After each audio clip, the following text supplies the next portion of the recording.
आखिरी बात मैं आपसे जीएस और साइंस के बारे में करूंगा। जीएस हो, साइंस हो, करंट अफेयर्स हो, स्टैटिक जीके हो, वो सारे विषय जो थ्योरेटिकल होते हैं इनको अच्छा कैसे करें। इन सब विषय को मजबूत करने का सिर्फ और सिर्फ एक ही तरीका है, समय समय पे इनको रिवाइज करते रहना।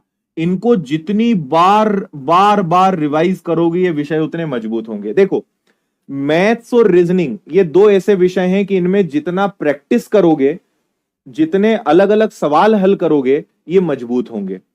ठीक है। ये जो थ्योरेटिकल सब्जेक्ट होते हैं इनमें जितना रिवीजन करोगे ये याद होगा।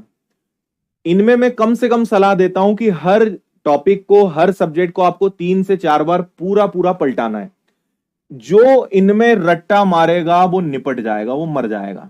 मैं बता रहा हूं, रट्टा कभी मत मारना भाई।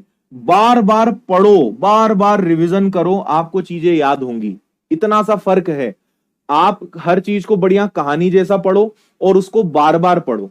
आप क्या सोचते हो कि मैं एक बार पढ़ूं और मुझे पूरा याद हो जाए? तुम कंप्यूटर हो क्या? हाँ, रोबोट हो तुम? एक बार पढ़ोगे याद हो जाएगा? नहीं होगा।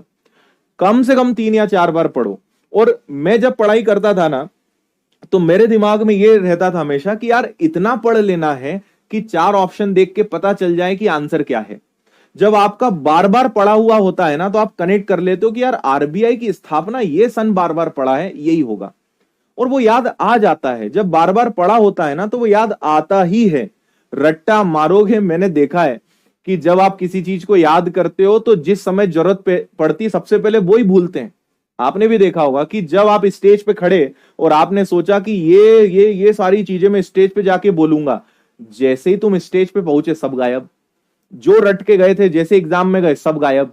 है ना? तो रटोगे वो भाग जाएगा तुमसे। बार बार रिवीजन करोगे, चीजें याद रहेंगी। इन सारे विषयों में अपना टारगेट बनाओ कि इनको बार बार पढ़ना है। अपनी आंखों के सामने से इनको बार बार गुजारना है। ये बार बार गुजरना चाहिए अपनी आंखों के सामने से। जितनी बार ये निकलेगा तुम्हारी आंखों के सामने से, उतनी बार ये चीजें दिमाग में छपेंगी। तो दिमाग में कुछ चीजें बिठानी है तो आपको इनको बार बार क्या करना है? याद करना है। आपको बात समझ में आ रही है मेरी?